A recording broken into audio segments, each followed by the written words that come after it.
అయోధ్య ఎక్కడ చూసినా పుష్పాలంకరణతో ఎంత అద్భుతంగా కనిపిస్తోంది. ఒక్క అయోధ్య రామాలయం మాత్రమే కాదు, ఎక్కడ రామాలయాలు ఉన్నాయో ప్రతి రామాలయం కూడా మరొక అయోధ్యలా మారిపోతున్న ఒక అద్భుతమైన పరిస్థితిని మనం చూస్తూ ఉన్నాము. ఎక్కడ చూసినా చక్కగా పుష్పాలతో చేసిన అలంకరణలు చూసే వాళ్ళని విశేషంగా ఆకట్టుకుంటున్నాయి. పుష్పాలంకరణ అంటే సత్య 35,000 కిలోల పూలతో అక్కడ వర్షం కురవబోతోంది మరి కాసేపట్లో. ఆ దృశ్యం ఎంత మనోహరంగా ఉంటుంది చూడడానికి, ఊహించుకుంటే. ఈ కాంట్రాక్ట్ వడోదరలో ఉండే ఈ ఫ్లవర్ డెకరేషన్ వాళ్ళకి దొరికినట్టుగా తెలుస్తోంది. అక్కడి నుంచి కొన్ని వేల టన్నుల పుష్పాలను తీసుకొచ్చి టెంపుల్ అంతా అలంకరించారు. అలాగే అయోధ్య నగరం అంతా అలంకరించారు, నాట్ ఓన్లీ టెంపుల్.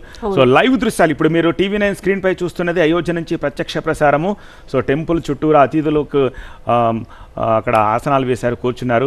ఆహ్లాదకరమైన వాతావరణం ఉంది అక్కడ. ఇప్పుడు జనరల్గా ఈ సీజన్లో మిట్ట మధ్యాహ్నం ఎండ వచ్చినా సరే చక్కటి గోరువెచ్చటి ఒక ఫీల్ కలుగుతుంది తప్పితే వాళ్ళకి బాధ ఉండదు. సో అలాంటి వాతావరణం కాదు. మనం ఇందాక టైమ్ స్క్వేర్ దగ్గర చూసాము -4 డిగ్రీస్ టెంపరేచర్ లో కూడా వాళ్ళు బయటకు వచ్చి రామనామస్మరణ చేస్తున్నారు.